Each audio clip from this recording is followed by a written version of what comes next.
Hello guys, আসসালামু আলাইকুম। আশা করি আপনারা সবাই ভালো আছেন, সুস্থ আছেন, সুন্দর আছেন।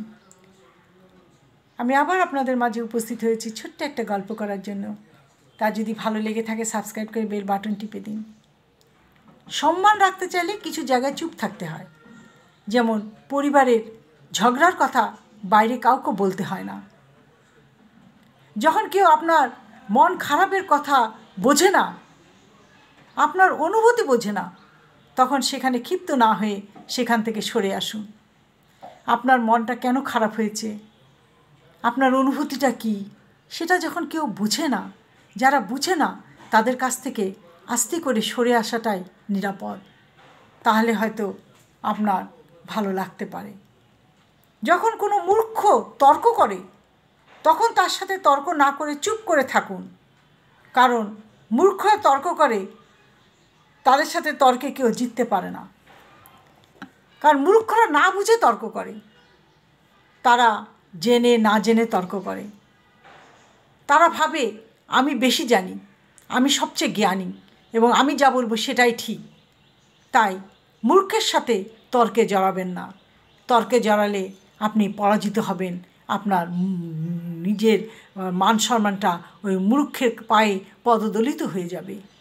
তাই মূর্খের সাথে তর্কে না যেয়ে শিক্ষিতর সাথে তর্কে জড়ান, দেখবেন শিক্ষিতর থেকে অনেক কিছুই আপনি শিখতে পারবেন। যেমন কোনো মানুষ আপনার উপর রাগ করে নিজেকে সান্ত্বনা দিতে চায়, সেখানে কথা না বলে চুপচাপ সরে পড়ুন।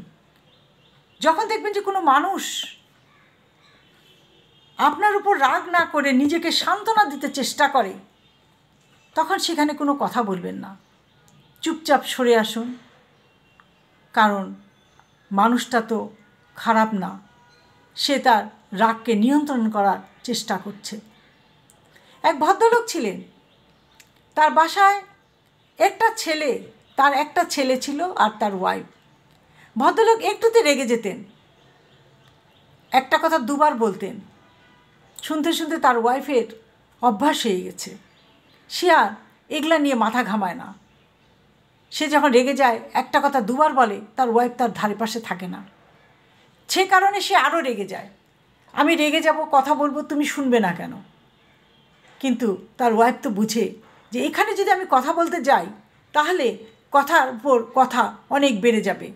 তার থেকে সবচেয়ে ভালো হয় আমার নীরবতা, আমার চুপচাপ থাকাটাই।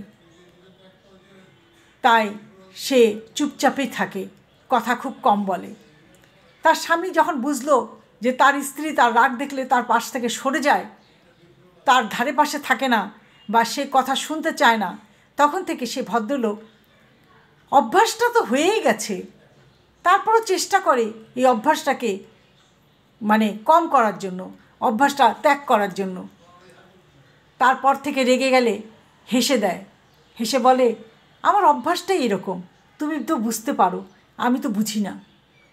তার ওয়াইফ হেসে বলে, আর যদি আমিও তোমার সাথে তাল মিলিয়ে ঝগড়া করতাম তাহলে কি সুখের সংসার থাকতো? সংসার কবে লাট গুটিয়ে চলে যেত। তখন দুজনেই হেসে ফেলতো। এইভাবে করতে করতে একসময় দেখা গেল তার স্বামীর সেই অভ্যাসটাই চলে গেছে। তাই বলছি, স্বামীর এই ধরনের অভ্যাস দেখলে স্ত্রীরা তর্ক না করে স্বামীর সাথে মিলেমিশে থাকুন, দেখবেন সংসারটা কত সুখময় হয়, শান্তির হয়। আজ এই পর্যন্ত। ভালো থাকেন, সুস্থ থাকেন। আল্লাহ হাফেজ।